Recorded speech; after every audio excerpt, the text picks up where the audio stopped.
Taïeb. Shalom bracha. Alors dans notre série Le Shalom Bayit, nous allons aujourd'hui traiter du sujet sur les belles-mères. Alors je tiens à préciser d'abord, j'adore ma belle-mère, comme ça, je ne veux pas d'histoire. Ouais, alors pour parler de belle-mère, il va falloir faire une petite introduction quand même et expliquer pourquoi le problème de la belle-mère est un problème assez grave dans le domaine du couple. Il y a une mitzvah dans la Torah qui s'appelle la mitzvah de Sota. Qu'est-ce que c'est que la mitzvah de Sota? Quand par exemple une femme avait été soupçonnée par son mari d'adultère, par exemple il lui avait dit de ne pas s'isoler avec tel homme dans un endroit, et malgré tout elle a outrepassé l'ordre de son mari entre guillemets, et elle s'est isolée avec lui. Maintenant naturellement il n'y a pas eu de témoin, on ne sait pas si elle a trompé son mari ou pas. Donc lorsqu'il y avait le temple, le Beth Amikdash à Jérusalem, cet homme-là devait donc amener sa femme chez le Kohen, et le Kohen devait faire la chose suivante, il devait prendre un verre d'eau dans lequel il allait diluer le nom de Dieu qui était écrit, et donc toute l'encre s'effaçait à l'intérieur, et ensuite elle devait boire cette mixture. Si la femme n'avait pas fauté, et si elle n'avait pas eu d'enfant pendant tout ce temps-là, elle tombait enceinte miraculeusement, et si jamais elle avait fauté, l'eau rentrait dans les intestins, lui éclatait les intestins à l'intérieur, et elle mourait sur le coup. Donc c'était la mitzvah de la Sota. Qu'est-ce qu'on apprend de cette mitzvah qui est assez particulière? D'abord, on sait que lorsque Kadosh Baruch Hu a créé le monde, il a dit Kol ma shebarati, lo barati et la lirvodo. Tout ce que j'ai créé dans ce monde-ci, je l'ai créé, l'irvodi, je l'ai créé uniquement en mon honneur. Donc, et on voit donc que la finalité donc, de la création du monde, c'est donc l'honneur d'Akadosh Baruch Hu. L'honneur de Dieu, c'est aussi son nom. Et lorsque maintenant Dieu lui-même donne une mitzvah de ce type-là et permet qu'on efface son nom en faveur donc du Shalom Bayit pour restaurer donc la paix entre un homme et une femme, on voit donc que c'est la chose la plus importante qui soit. Donc ça veut dire que Akadosh Baruch Hu, en d'autres termes, est prêt à renoncer à son honneur afin qu'il y ait la paix, qu'il y ait le shalom entre un homme et sa femme. Donc on est en train d'apprendre la chose suivante, c'est que il n'y a rien de plus grand dans le monde que le Shalom Bayit. C'est la seule fois où dans la Torah où on voit une chose pareille, qu'Akadosh Baruch Hu, que Dieu est prêt à renoncer complètement à tout son honneur au profit justement de la paix qu'il peut y avoir dans un couple. Donc on voit que cette notion de Shalom est immensément importante et qu'elle doit, on va dire, prévaloir à toutes les situations possibles, inimaginables dans le domaine du Shalom Bayit. Alors maintenant, donc on en arrive à notre sujet, donc des belles-mères. Est-ce que c'était un message pour les belles-mères? Ça veut dire taisez-vous et laissez la paix entre le couple? C'est même pas ça, c'est que le couple doit faire tout ce qui est en sa possibilité de restaurer le shalom. On ne doit rien laisser, aucune dispute, aucune marloquette, ne pas invectiver sa femme ni son mari en aucune manière, parce que le Shalom Bayit est tout en haut de la pyramide des valeurs dans le monde, au-delà même du kavod de Dieu, parce que Dieu lui-même est prêt à effacer son nom au profit justement du Shalom Bayit. Donc qu'est-ce qu'on apprend de là? Que le Shalom Bayit est au-delà de tout, il n'y a rien de plus grand que cela. Alors parfois il y a des gens malheureusement qui viennent s'immiscer dans le Shalom Bayit d'un couple. Ces gens-là, en général, sont les gens les plus proches qui soient du couple. Ce sont les parents ou les beaux-parents. Parce que les parents sont aussi beaux-parents, les beaux-parents sont aussi parents, puisque c'est dans les deux sens. Et le mari ou la femme peuvent parfois se plaindre de leur belle-mère. En général, on se plaint plus de la belle-mère que du beau-père. Je ne sais pas si vous avez remarqué, le beau-père il est quasiment inexistant dans l'histoire. En général, 90% des problèmes, ce sont les belles-mères qui le réalisent. Et donc lorsque le mari ou la femme se plaignent donc de leur belle-mère, ou des beaux-parents en général, cela crée une très grande peine, en général chez l'un des deux, ou chez le mari ou chez la femme. Il y a une très grande peine qui se... Entendre du mal sur ses parents de la part de son épouse ou de la part de son mari, ça fait très mal. Ce sont des sortes de lames gilettes qui nous blessent parce que nos parents nous ont élevés, nous ont tout donné, ont fait le maximum pour nous. Et voilà que la femme de ma vie ou l'homme de ma vie est en train justement de casser cette image des parents qui ont tout donné à leur enfant. Et c'est quelque chose qui est très difficile. Alors comment il faut réagir ? Qu'est-ce qu'on fait lorsque la femme se met maintenant à critiquer notre mère, ou quand c'est nous qui commençons à critiquer sa mère? Quelle doit être la réaction de l'un ou de l'autre? Qu'est-ce qu'on va faire dans ces cas-là? Qu'est-ce que vous auriez fait, vous? Tout d'abord, j'aimerais peut-être me demander pourquoi les belles-mères font ça. Parce que en tant que parent, peut-être on pense qu'on veut toujours le bien pour son enfant. Si on voit par exemple sa belle-fille mal se conduire avec son fils, c'est sûr qu'on ne fait pas ça par plaisir ou qu'on ne lui parle pas par plaisir. Alors, est-ce que la belle-mère devrait d'abord se taire, prendre sur elle-même, essayer… Il faut savoir que les relations belle-mère et belle-fille, c'est une malédiction depuis les temps ancestraux. Donc c'est pas d'aujourd'hui, c'est pas quelque chose qui est relatif uniquement à notre époque. Depuis la Mishnah, on appelle ça, c'est une tsara. Par exemple, elle ne peut pas témoigner. Une belle-mère ne peut pas témoigner pour sa belle-fille. Une belle-fille ne peut pas témoigner pour sa belle-mère parce qu'automatiquement, elle a un intérêt à la casser. Donc c'est déjà dans la Mishnah, déjà on apprend ce genre de choses. Donc c'est quelque chose qui est vraiment ancestral, c'est une forme de rivalité. La belle-mère a une rivalité avec sa belle-fille parce que quelque part, elle lui a pris son fils. Et la femme a une rivalité avec sa belle-mère parce qu'en quelque sorte, il y a une forme de concurrence entre les deux qui va pouvoir s'attirer le plus les faveurs du garçon en question.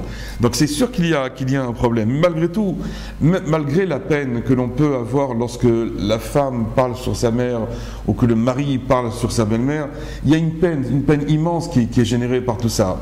Malgré tout, on l'a dit tout à l'heure, le Shalom Bayit, dans la pyramide des valeurs, est tout en haut.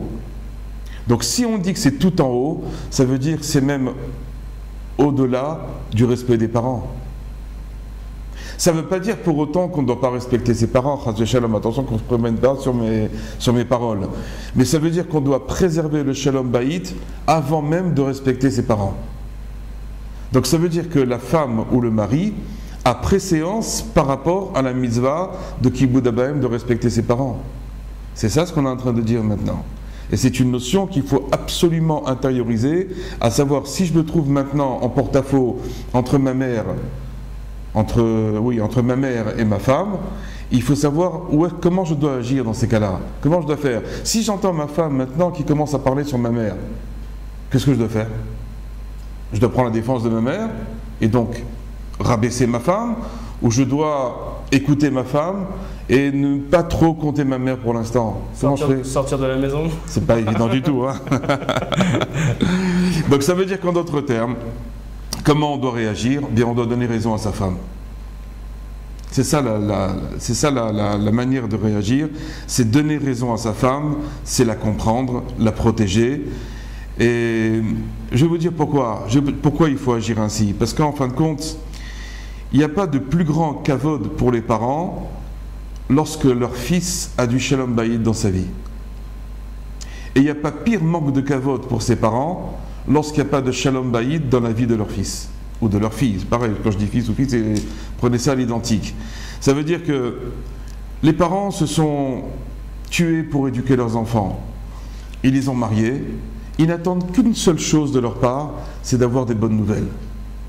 Lorsque maintenant, je fais en sorte que mes parents ont appris qu'il y a des problèmes de Shalom Bayit entre moi et ma femme, il n'y a pas plus grand manque de kavod pour eux que d'entendre que leur fils ne sait pas comment se conduire avec sa femme, ou que leur fille ne sait pas comment se conduire avec son mari. Donc en fin de compte, qu'est-ce que j'ai fait dans cette histoire? J'ai perdu mon Shalom Bayit parce que je me suis disputé avec ma femme ou avec mon mari.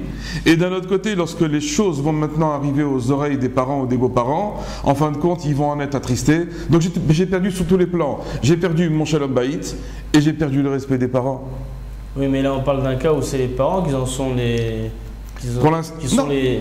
coupables de ce… Ils sont les coupables, mais ils ne sont pas présents. C'est-à-dire maintenant c'est entre moi et mon épouse. Comment maintenant moi je dois réagir? Lorsque mon épouse me parle du mal sur ma mère ou sur mon père, comment je dois réagir? Comment je dois faire? Alors, la seule solution d'abord pour l'instant T, c'est de protéger mon Shalom Bayit. D'abord qu'il n'y ait pas de marloquette entre moi et elle, ou entre Lui donner raison alors? Il faut lui donner raison. Il faut la protéger, si elle a tort. Même si elle a tort. Il faut la comprendre. Après, naturellement, il va y avoir une phase de discussion. Mais pour l'instant, lui montrer qu'on est avec elle. Ou qu'on est avec lui. Et qu'il n'y a pas de préférence. Pour l'instant, pour nous… Comment lui expliquer? Comment lui dire? C'est que, pour moi, à mes yeux, tu es plus importante que tout. Puisque c'est Dieu lui-même qui fait ça. Dieu nous a montré que même son kavod, qui est la finalité de la création du monde, pour Akadosh Baruch Hu, le Shalom Bayit est au-delà de tout, même au-delà de son nom, même au-delà de son kavod.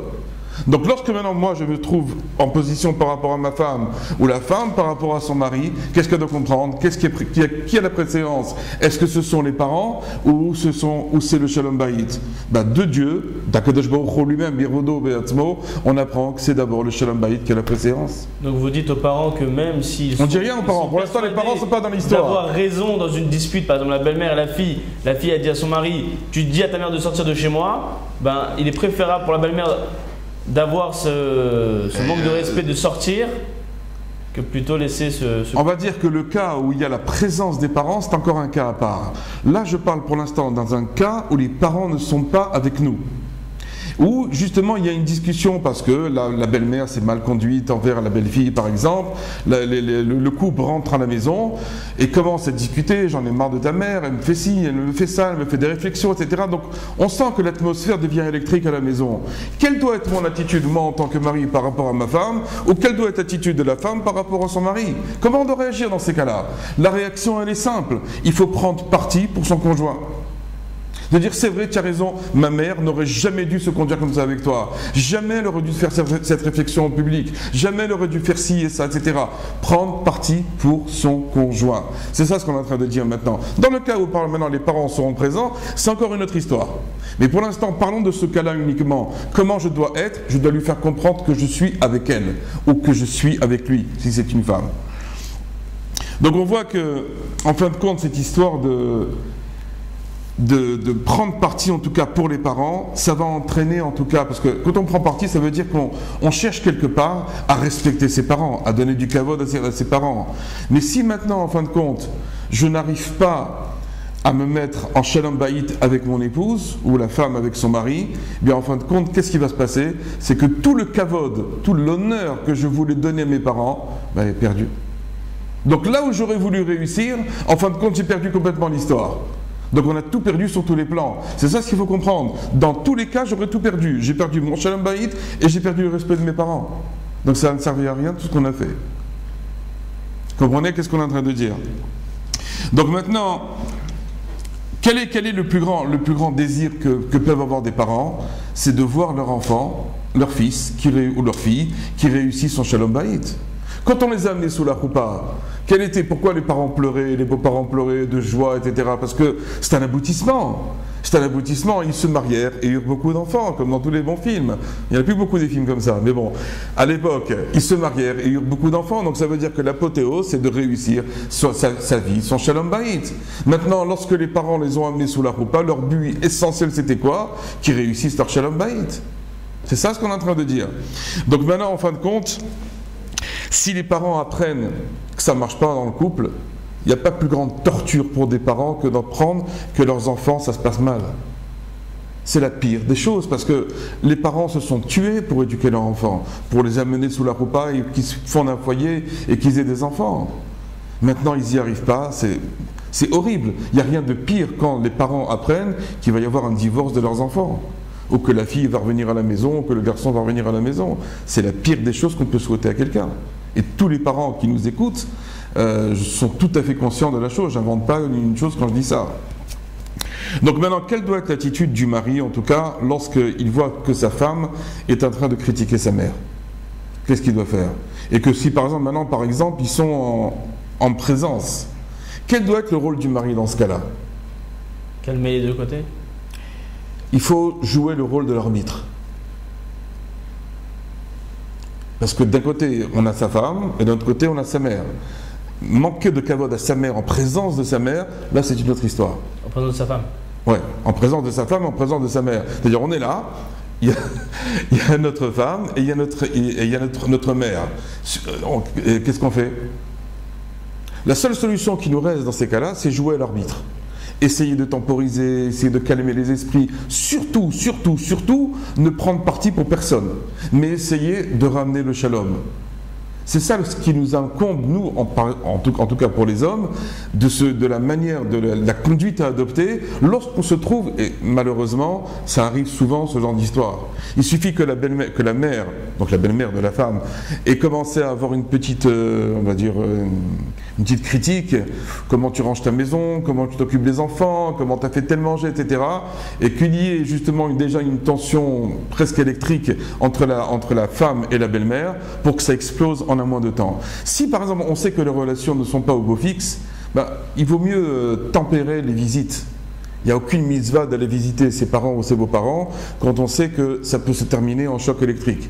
Mais là, pour revenir dans votre exemple, vous nous demandez de rester neutre.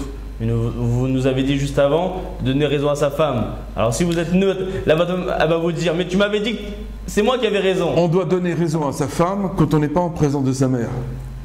Ça j'ai compris. Voilà. Mais là et si comme la femme on dit est à son en mari présence devant sa mère, mais tu m'avais donné raison, donc tu sais plus ce que tu veux. Mais maintenant qu'on est en présence des deux, là il faut jouer encore plus fin. On est comme entre le marteau et l'enclume, hein. C'est très difficile. Mais si jamais on prend parti pour l'un ou pour l'autre, on aura perdu dans les deux cas. Parce que si jamais je prends parti pour ma femme et que ma mère elle entend ça, espèce de lâche, tu n'as pas honte pour une femme, tu m'achètes. Ça veut dire on est perdu, on est complètement perdu. Et après il va falloir remonter la chose et donc attaquer la femme. On va se trouver, on n'aura plus aucune solution. Et le kiboud abem en question, le kavod des parents, il est complètement perdu dans ce cas-là aussi. Là aussi on a raté la mitzvah. Et c'est une mitzvah qui nous incombe jusqu'à la fin de notre vie. On ne peut pas dire non, le kiboud abem, le respect des parents, c'est terminé. Non, c'est pas vrai. C'est terminé peut-être quand je suis seulement avec ma femme. Mais quand je suis en présence de mes parents, en aucune manière c'est terminé. Donc c'est pour ça que je suis obligé de jouer le rôle entre le marteau et l'enclume. Je dois jouer le rôle d'arbitre, j'ai pas le choix dans cette histoire-là. Donc on apprend donc de cette histoire-là que le shalom est au-dessus de tout. On n'a pas le droit de rentrer dans le jeu de l'un ou de l'autre, en aucune manière. Quand on est seul avec elle, il faut prendre parti pour elle, c'est tout. Maintenant, de toute façon, si maintenant je me dispute avec le conjoint, les relations avec les beaux-parents ne vont pas s'améliorer pour autant. C'est pas parce que maintenant je me suis disputé avec ma femme que je vais mieux m'entendre avec les beaux-parents. Ça va rien arranger. La dispute n'amène jamais rien de bon dans aucun domaine. Donc alors quelles sont les solutions dans cette histoire-là? La première solution, c'est de se retenir. Parce que des fois on a envie d'exploser et la colère en général elle se paye très cher. Donc on a envie de se dégager, donc c'est même pour les femmes avec qui je parle maintenant aussi, le but n'est pas de rentrer dans la belle-mère, le but est de se retenir. Elle nous a fait une chose qui nous a fait mal, elle a dit une réflexion, elle a eu une attitude, elle a commencé à fouiller dans les armoires, elle a commencé à faire tout ce qu'il ne fallait pas faire et tout ce qui me dérange. La première solution c'est de se retenir. Deuxièmement, de garder le silence. Et troisièmement, de prier pour que les relations s'arrangent. Surtout que dans la colère, on peut dire des mots qu'on ne pense pas. Dans la colère, vous imaginez si par exemple la belle-mère elle a fouillé dans l'armoire et que la belle-fille arrive à ce moment-là et qu'elle voit la belle-mère en train de voir comment ça se passait, comment tu ranges mal tes affaires, mais c'est de l'ingérence dans la vie privée de sa belle-fille. On doit aussi non seulement apprendre à être un mari, à être une femme, et on doit aussi apprendre à être des beaux-parents. Ça passe très vite. À 40 ans, 42 ans, on peut être facilement beau-père et belle-mère. Et même à 45 ans, voire déjà être grand-mère et grand-père. Ça passe très vite. Donc il faut savoir, à tout moment de la vie, apprendre à être un mari, apprendre à être une femme, à être un beau-père, à être une belle-mère, à être un grand-père, à être une grand-mère, voire arrière-grand-père. Et ça passe très très vite tout ça. Donc c'est impératif pour nous de savoir comment justement le fait justement de se retenir, de garder le silence et de prier pour que les relations s'arrangent, ce sont des conditions qui sont impératives. Si je sens que j'ai un problème avec ma belle-mère par exemple, je dois prier pour que ça s'arrange. Si je vois qu'aucune parole ne peut s'arranger, je dois demander à Kadosh Baruch Hu qu'il lui mette les bonnes pensées dans sa tête, que les choses s'arrangent, que les sens s'arrangent d'elles-mêmes. Par le biais de la prière, on peut arriver à faire des choses extraordinaires. On peut arriver à tout changer. Donc si on a des problèmes humains, de relations humaines avec des gens qui nous sont très proches, une des grandes solutions, c'est de prier pour que ça s'arrange. Prier pour qu'il y ait le shalom. Donc ça, c'est première chose. Deuxièmement, vous savez qu'il faut développer ce qu'on appelle la tikchoret, la communication avec son mari, avec sa femme. Si jamais maintenant on a des problèmes justement avec les beaux-parents, il faut attendre un moment propice et arriver à en parler d'une manière détendue et une manière calme du problème qui nous oppose aux beaux-parents ou qui nous oppose aux parents. C'est un des seuls moyens pour arriver justement à dénouer un problème. Tant qu'on n'aura pas développé cette notion de communication dans le couple, on aura toujours des problèmes. Donc si jamais surtout on a des problèmes de ce type-là, qu'est-ce qu'on doit faire? Ben, on doit faire tout, absolument tout, pour arriver à rétablir la communication, à parler, à crever l'abcès du problème qui m'oppose avec mon conjoint. Si je ne fais pas ça, je suis perdu. Comprenez ce qu'on est en train de dire? Donc c'est quelque chose qui est très très important. Maintenant, vous savez, lorsqu'on sent que sa femme ou son mari est vraiment à nos côtés, ben vous savez, le problème il diminue énormément d'intensité. Quand je sais que par exemple ma femme est à mes côtés par rapport à un problème que j'ai avec ma belle-mère, ou le mari sent que sa femme est à ses côtés, etc., peu importe dans quel sens que ça joue, ben il faut savoir que on va se dire, tiens, elle est avec moi, donc même si ma belle-mère elle me cause des problèmes, et malgré tout le fait de savoir que mon conjoint est avec moi, ça me rassure, ça me fait du bien. Tout le problème a complètement diminué d'intensité. Ou bien ça peut même créer de l'empathie envers son mari, dire le pauvre, sa mère est devenue folle. Voilà, c'est ça. Donc à la limite, on peut comprendre, dire bon, elle commence à être grabataire, elle commence à vieillir, etc. C'est le rôle de tous les beaux-parents qui commencent à vieillir, qui vont devenir des gens âgés. Alors quand c'est comme ça, du coup le problème il n'est plus le même. C'est plus du tout la même chose. Et c'est beaucoup plus facile de gérer un problème comme ça lorsqu'on se sent épaulé par son conjoint que plutôt que lorsqu'on se sent attaqué par lui. Quand on est attaqué, on se retrouve seul. Quand on se retrouve seul, bah, automatiquement on veut se défendre. Mais quand on sent qu'on a une aide, qu'on est épaulé, qu'on est soutenu, bah, on est moins énervé déjà, on est beaucoup plus calme. Donc la solution, c'est de prendre parti, naturellement, pas en présence des parents. Prendre parti avec la femme et développer cette notion donc de communication. Maintenant, il faut... Oui. Et donc quand tout le monde est là, on dit quoi? Tout le monde dehors? On en reparlera plus tard. Quand les beaux-parents sont là? Quand il y a une dispute, il y a la belle-fille, les beaux-parents, tout le monde, la tension maximum à la maison. Il faut calmer les esprits. Il faut dire tout le monde dehors, hop. Non, si jamais ils sont à la maison, on ne va pas mettre les parents dehors, on ne peut pas faire un truc pareil. Mais il faut impérativement calmer les esprits. Mais si on voit encore une fois, si les problèmes sont redondants, qui reviennent encore sur la table, il faut éviter les relations. Il ne faut pas sans arrêt se rencontrer, etc. Il faut d'abord attendre que ça se calme. Il n'y a pas une mitzvah d'aller voir sans arrêt les beaux-parents et les parents. Que le fils aille voir ses parents, il n'y a aucun problème. Que la fille aille voir ses parents, il n'y a aucun problème. Mais si on sait que le chassé croisé ne fonctionne pas comme il faut, bah, il vaut mieux tempérer pour l'instant les relations plutôt qu'il y ait des histoires. C'est ça, c'est très important à dire. Maintenant, ce qui est très important aussi à dire aux parents, c'est qu'il y a une interdiction formelle des parents, pour les parents en tout cas, de se mêler de la vie des enfants. Chaque beau-père et chaque belle-mère doit comprendre la chose suivante. Assour interdit formellement de se mêler de la vie des enfants et à plus forte raison de se mêler de leur intimité. Même, le problème d'où il vient aussi, c'est que les enfants laissent transparaître des problèmes qui sont relatifs à leur couple. Donc en fin de compte, qui sont les véritables coupables? Ce ne sont pas les parents. Ce sont les enfants qui ont laissé transparaître leurs problèmes. Ils ont fait oui-dire de ce qui se passait chez eux. Ils ont fait comprendre par des allusions, par une discussion à table ou en famille, etc., des problèmes qui se passaient chez eux. Les parents comprennent qu'il y a un problème. Et comme tout père ou toute mère normale qui sent que son fils ou sa fille est en détresse, ben, ils vont vouloir intervenir. Or, c'est justement là où on va comprendre qui sont les beaux-parents qui sont des tzadikim, qui savent comment se conduire. Le beau-père ou la belle-mère qui sont des tzadikim, c'est ceux qui ne se mêlent pas de la vie des enfants et encore moins de leur intimité. Si jamais on se mêle de ça, je peux vous assurer que ça va devenir une hécatombe, une catastrophe totale, et ça peut se terminer. Sachez qu'une grande partie des divorces provient parce que les beaux-parents se mêlent de la vie des enfants, ou les parents se mêlent de la vie des enfants. C'est un très grave problème, il faut que tout le monde en soit conscient, on ne se mêle pas de la vie des enfants. Dans quel cas on pourrait se mêler au maximum s'ils viennent demander notre aide? Et même s'ils viennent demander notre aide, il faut comprendre la chose suivante, que dans la mesure où je suis partie prenante, c'est mon fils, c'est ma fille, j'ai du mal à la voir souffrir. Mais alors comment faire? Là je me mets dans la peau d'une mère qui voit sa fille en détresse ou son fils en détresse. comment savoir que c'est le moment qu'il faut se mêler? C'est-à-dire, il y a un moment, peut-être il y a vraiment un problème, il faut vraiment divorcer. Comment savoir qu'il est temps que je me mêle et que j'aide mes enfants? Il est temps de se mêler lorsque, par exemple, le mari a levé la main sur la femme. Uniquement à partir de ce moment-là. Là, effectivement, si le problème devient encore plus grave, faire intervenir la police, voir les services sociaux, etc. Parce que là, il peut y avoir ce qu'on appelle une sakana, il peut y avoir un danger pour la fille. Là, c'est à partir de ce moment-là, on va dire que cette interdiction s'arrête. Mais tout le temps où il n'y a pas un problème de sakana, c'est un problème d'entente conjugale. C'est un problème qu'ils n'arrivent pas à s'entendre, ils se crêpent le chignon du matin au soir. Se disputer. Alors qu'est-ce qu'il faut faire dans ces cas-là? Tout le temps déjà où ils ne nous en parlent pas, on n'a pas à se mêler.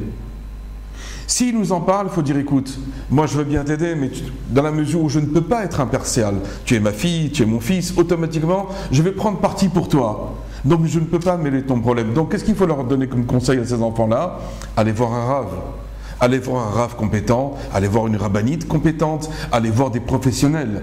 Mais nous, en tant que parents, on ne peut pas se mêler. Même si maintenant le père lui-même, c'est un rave qui est compétent en la matière, qui est dayan, qui est rave de Keïla, tout ce que vous voulez, si les deux, vraiment les deux, le demandent, uniquement peut-être dans ce cas-là, le père ou la mère pourra intervenir. Et encore, ce sera difficile de vraiment rester impartial. Regardez dans les lois qui concernent les témoins. Est-ce qu'un père peut être témoin pour son fils? Non. Est-ce qu'une mère peut être témoin pour sa fille? Impossible. Pourquoi? Parce que les relations parentales faussent complètement la vision des choses. Quand on est sous la roupa, par exemple, les deux témoins que l'on prend, on insiste tellement pour qu'il n'y ait aucun lien familial entre les parents, les beaux-parents, etc. Pourquoi? Parce que dès qu'il y a un lien familial, ben, automatiquement notre manière de juger les choses est complètement transformée. Donc, en l'occurrence, dans ce cas-là, si maintenant, même moi qui suis Rav, qui suis Dayan, qui ai toutes on va dire, les diplômes possibles et inimaginables, je ne pourrais pas être impartial, je ne pourrais pas être témoin d'un événement de problème de shalom bayit entre ma fille et mon fils et mon gendre, par exemple. Je ne pourrais pas être impartial, c'est impossible. Donc dans ces cas-là, qu'est-ce qu'il faut dire aux jeunes? Allez voir quelqu'un de compétent. À part s'il nous désigne, ok, même que tu es le père, même que tu es la mère, etc., on veut que ce soit toi. Là, c'est ma choix. C'est le cas particulier, on pourrait dire que cette interdiction ne s'applique pas. Mais c'est très rare. C'est très rare que les parents soient tous les deux extrêmement compétents dans le domaine du shalom bayit. C'est extrêmement rare. Et que les enfants soient d'accord de recevoir les conseils du beau-père ou de la belle-mère. Mais si ça arrivait, alors ok, dans ce cas-là uniquement. Mais sinon, jamais. Jamais les parents n'ont pas le droit de se mêler, encore moins de la vie intime des enfants. Vous vous rendez compte quand c'est le problème de vie intime, mais il n'y a que des rabbinim et des rabbiniotes qui peuvent intervenir, personne d'autre. Ou des médecins, des gynécologues, etc. Là, c'est un autre problème qui se met en route actuellement. Donc, ça veut dire qu'en fin de compte, le couple doit toujours cacher ses problèmes de shalom bayit aux parents. Ils peuvent s'insulter, ils peuvent se dire des choses très sales, des poubelles, ils se lancent des lames gilettes, mais les parents ne doivent jamais savoir ce qui se passe entre le couple. Et donc ça veut dire que le couple ne doit jamais laisser transparaître les problèmes qui leur sont inhérents. Parce qu'automatiquement, d'une manière tout à fait normale, dans le cas où naturellement ce ne sont ni des rabbinim les parents, ni des rabbinim des gens tout à fait normaux, ils ne sauront pas comment réagir. Ils ne sauront pas comment faire. Ils vont voir la détresse de leur fille ou de leur fils. Et la première chose, c'est qu'ils vont intervenir. Et ils vont intervenir comment? En faveur de l'un ou de l'autre. C'est ça ce qui va se passer. Et c'est la chose la plus terrible qui puisse arriver. Donc, encore une fois, les responsables dans cette histoire-là, ce sont les enfants. Le couple n'a jamais à dire ce qui se passe chez lui, en aucune manière. Donc, ça veut dire qu'en d'autres termes, lorsque on va les faire intervenir, la situation va s'aggraver et ça va détruire automatiquement le shalom bayit à la maison. Et comme on l'a dit tout à l'heure, les parents sont très peinés, ont beaucoup peiné pour l'éducation de leurs enfants, et donc ils n'attendent que du plaisir et des bonnes nouvelles. Donc autre chose que des bonnes nouvelles, ça va leur faire énormément de mal. Et donc la nature faisant, ils vont se mêler automatiquement de la vie du couple. Donc, on résume, ne jamais impliquer les parents donc dans la vie du couple. Ne jamais leur raconter les problèmes du couple, ni leur demander conseil. Tenir à distance les beaux-parents. faut vraiment les tenir à distance. Il ne faut pas qu'ils deviennent la tierce personne qui vont se mêler. Des fois, c'est les parents, des fois, ça peut être des frères, des fois, ça peut être la sœur. La sœur qui se mêle. Parce que la femme en question, elle a des sœurs. Elle parle de ce qu'elle souffre avec son mari, des problèmes, comment il a insulté, comment il se conduit mal avec elle, etc. La sœur va raconter aux parents, les parents vont raconter aux mères. Ça devient une histoire familiale, tout le monde est au courant, alors qu'on voulait que personne ne soit au courant. Donc maintenant, je comprends que ça peut être dur pour une jeune femme ou pour un homme de garder le secret, de souffrir seul, c'est très difficile. C'est pour ça qu'il faut faire intervenir des professionnels ou des rabbinim qui vont pouvoir intervenir et aider le couple, leur donner une adracha, leur donner une voie comment se conduire dans leur vie. Parce que si on attend des parents, ça va encore empirer le problème. Donc, être seul aussi dans cette histoire-là, c'est très difficile à vivre, un problème de shalom bayit tout seul. D'ailleurs, je penserai, les gens peuvent vous demander conseil à votre adresse. Oui, enfin, ça va me faire beaucoup de travail, mais bon, si vraiment il y a un cas grave, naturellement, on peut intervenir, on peut m'envoyer un email, on peut me contacter, rav.tayeb@gmail.com. Si je peux aider, je le ferai avec grand plaisir, bien entendu. Mais ça ne pourra jamais remplacer un professionnel qui va suivre d'une manière assidue le couple. Parce que lorsque l'on arrive à ce que le couple n'arrive plus à communiquer ensemble, n'arrive plus à se parler, il faut remettre les choses en place. Donc c'est tout le but de tous ces cours que nous faisons maintenant, c'est pour aider justement, parce que personne ne peut se dire, moi, ça roule, c'est très rare. Il y a toujours une anicro, toujours quelqu'un qui vient se mêler, etc. Et il faut impérativement savoir comment se conduire dans ces cas-là. Et donc c'est le but de tous ces cours en vidéo que nous faisons actuellement.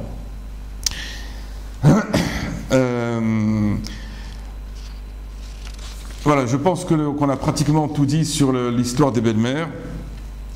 Ce qui est sûr, c'est qu'on ne doit pas exclure physiquement les parents de la famille, de notre vie.